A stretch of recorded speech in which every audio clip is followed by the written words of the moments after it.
First at 5 today, it was a night of terror, and it becomes a day of mourning.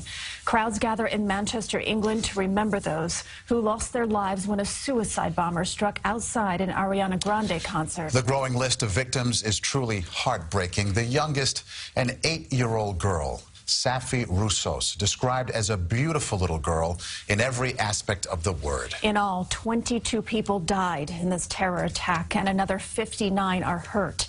ISIS has claimed responsibility, and a 22-year-old bombing suspect has been identified. Let's get the latest now. CBS 2's Tina Kraus live in Manchester tonight with more. Tina. Maurice and Christine, good evening. This device was described as homemade and crude. Its effect devastating on this close-knit community. Thousands of people attended a vigil in Manchester's Albert Square this evening, honoring the victims of last night's terror attack. We will pull through the events of last night because we will stand together, because love in the end is always stronger than hate. 18-year-old Georgina Calendar was the first victim publicly identified. A huge fan of singer Ariana Grande. These photos of them were taken 2 years ago. 8-year-old Safi Roussos also died. Her school principal called Safi a beautiful little girl. Charlotte Campbell still hadn't located her 15-year-old daughter Olivia. I love her so much, and I want a home. I need a home.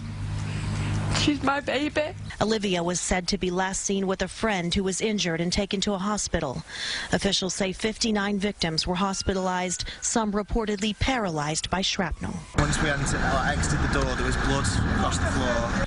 Inside the Manchester Arena, it was said to be total chaos. Everybody's pushing, everybody's shoving. Come on.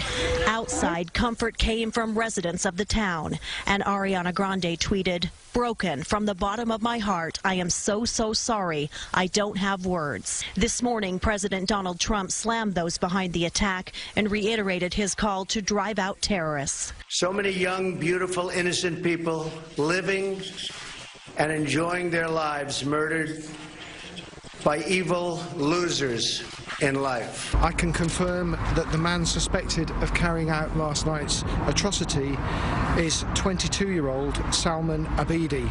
This afternoon, Manchester's chief constable said police are trying to establish if Abedi was acting alone or working as part of a wider network. ISIS did claim responsibility for the attack, hailing the bomber. Several other cities across Britain tonight held ceremonies of solidarity. The Queen issued a statement expressing her admiration for the way that the people of Manchester handled what she called an act of barbarity. Christine, Maurice?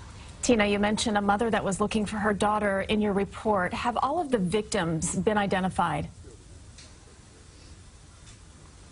Tragically, no, and that's what makes this so heartbreaking. Nearly 24 hours after the suicide bomber struck, as many as 15 people are still reportedly missing. And a lot of the victims scattered across hospitals, as many as 8 hospitals across the city, many of them with life-threatening injuries, we're told. Okay, Tina Kraus tonight in Manchester. Thank you.